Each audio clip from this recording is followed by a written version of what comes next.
Bienvenidos a una nueva entrega de Siniestro 3 AM.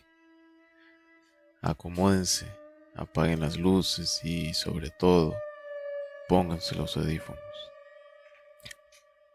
El hogar es ese lugar donde deberíamos sentirnos más seguros. Cerramos la puerta con llave y creemos que el mal se queda afuera. Pero esta noche les traigo 3 relatos reales que nos demuestran que a veces el terror ya está adentro, ya sea escondido en el techo, imitando la voz de tu familia en la sala, o asomándose por la ventana de tu cuarto. Empezamos. Hay un tipo de frío que no te entra por la piel, sino por los huesos. Yo tenía 6 años y vivíamos en el anexo de la ferretería de mi padre. Era una estructura industrial, una bodega inmensa de techos de lámina que crujían cada vez que el sol se ocultaba. Y para que el invierno no nos matara, mi papá instaló un techo falso de plafón justo sobre nuestra cama, creando así un hueco oscuro y estrecho entre la fibra de vidrio y el metal. Esa noche el termómetro marcaba bajo cero. Estábamos los 3 en la misma cama, formando un solo bulto de mantas para no congelarnos. Yo estaba en medio, atrapada entre el calor de mis padres. Me quedé mirando el resplandor verde de la videocasetera sobre el mueble de madera, el cual curiosamente marcaba las 3:33 AM. De pronto el silencio de la madrugada se rompió. No fue un golpe, fue como un arrastre.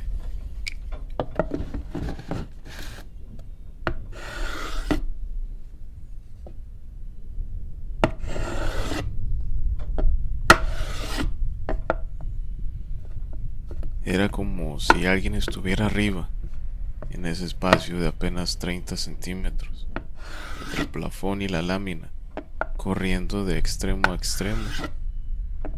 Pero no eran pasos de pies humanos, sonaban como si arrastraran un palo pesado o algún tipo de vara contra el metal. En ese momento nos quedamos petrificados. Sentía como el cuerpo de mi padre se tensaba como una cuerda de violín. Mi mamá, a mi izquierda, estaba tan rígida que parecía una piedra. No se escuchaba la respiración de ninguno de los dos. El ruido iba y venía. Cruzaba toda la bodega, esos 20 metros de oscuridad, y luego regresaba justo sobre nuestras cabezas. El plafón vibraba, caía un poco de polvo blanco sobre las cobijas. Papi, susurré con el corazón golpeándome las costillas. ¿Oyes eso? Shh, me cortó mi papá, con una voz que nunca le había escuchado, una voz totalmente llena de miedo. En ese instante mi mamá soltó una bocanada de aire violenta, como si alguien le estuviera quitando las manos del cuello tras horas de asfixia. Mi padre saltó de la cama y encendió la luz. Vi a mi madre, su cara. Ella siempre fue de piel morena, pero en ese momento estaba traslúcida. Las venas de su cuello resaltaban como cables negros. Tenía los ojos fijos en el techo y sin parpadear. Intenté tocarla, pero mi papá me apartó.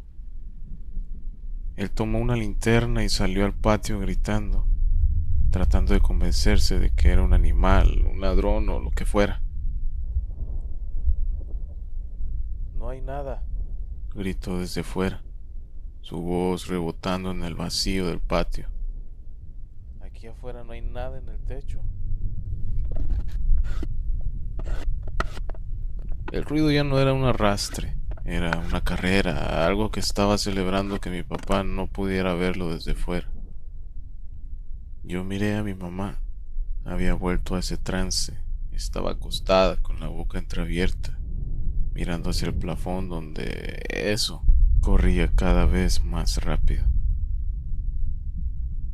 Mi papá entró corriendo, se hincó al pie de la cama, sus manos temblaban tanto que dejó caer la linterna.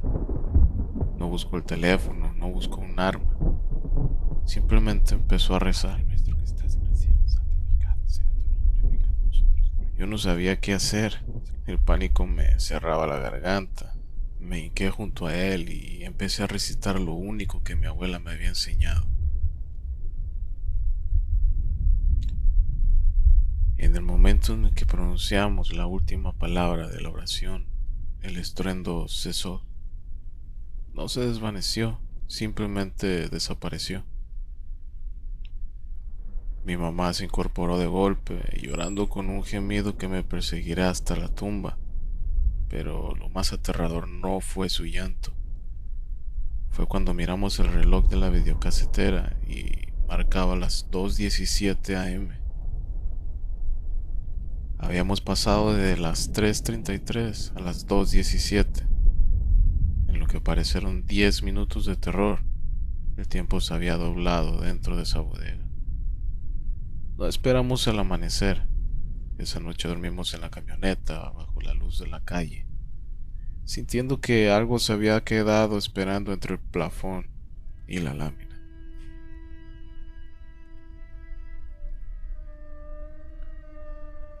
El tiempo es una de las pocas cosas que creemos que no se puede alterar, hasta que te enfrentas a una entidad que dobla la realidad a su antojo.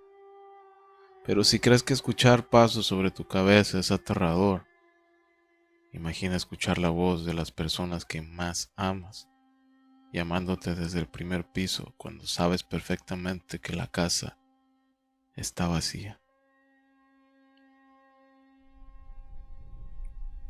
Tenía 10 años. Mis padres habían salido al supermercado, algo rutinario. Me dejaron solo con la única compañía de mi gato y el brillo de la pantalla del celular de mi madre. Recuerdo perfectamente que el internet se cortó de golpe. No había wifi, no había datos. Solo ese silencio digital que te hace sentir que el mundo exterior ha dejado de existir. Estaba concentrado en un juego, el ritmo de la música saltando en mis oídos hasta que mi gato hizo algo que me heló la sangre.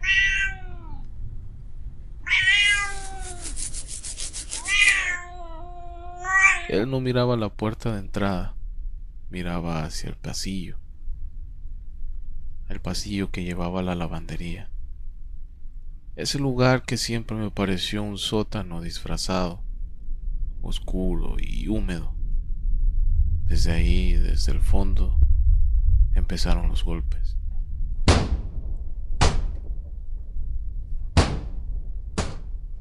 No era el sonido de la tubería, eran golpes rítmicos, como si alguien estuviera atrapado detrás de la lavadora y quisiera salir.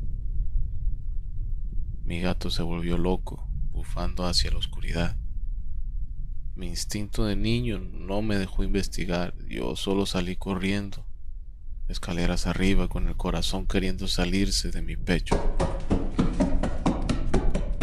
Me encerré en el closet de mi habitación y me escondí entre los abrigos, oliendo el perfume de mi mamá, tratando de convencerme de que estaba a salvo. Entonces escuché la puerta principal abrirse. Hijo, ya llegamos. Era la voz de mi madre, clara, dulce, idéntica a la suya. Baja, ya estamos aquí, añadió la voz de mi padre. Estuve a punto de salir, tenía la mano en la manija del closet, aliviado, listo para correr hacia ellos. Pero en ese preciso instante, el celular de mi madre, que no tenía señal, que no tenía internet, vibró en mi mano. Miré la pantalla, era un mensaje de texto de ella. Mi mente no procesaba cómo había llegado, pero ahí estaba. El mensaje decía: hola hijo, nos falta un poco. Tu papá se está probando una chaqueta, llegamos en unos 10 o 15 minutos. Pórtate bien. El aire se me escapó de los pulmones. Si ellos estaban en la tienda, ¿quién acababa de entrar a la casa? Escuché los pasos. No se quedaron en la sala, empezaron a subir las escaleras. Cada escalón crujía bajo un peso que se sentía demasiado real. Se detuvieron justo frente a la puerta de mi cuarto. Benja, dijo la voz de mi madre. Baja a cenar, hijo. No respondí. Me hice bolita entre la ropa, tapándome la boca para no gritar. Sabía que si decía una sola palabra, esa cosa sabría exactamente en qué parte del closet estaba. Pasaron los 10 minutos más largos de mi vida y los pasos se alejaron hacia el patio. Escuché la puerta trasera abrirse y cerrarse con un golpe seco. Minutos después, el sonido real de las llaves en la cerradura principal, el sonido real del motor del auto. Escuché a mis padres entrar de verdad, quejándose del tráfico. Bajé las escaleras llorando, temblando, buscando el calor de mi madre de verdad. Les conté todo, les mostré el mensaje y ninguno me creyó. Me llamaron mentiroso, me dijeron que el juego había frito mi cerebro, pero yo sé lo que escuché. Sé que esa suerte del destino con el mensaje fue una advertencia, porque si hubiera bajado cuando esa voz me llamó, hoy quizá no estaría para contarles esto.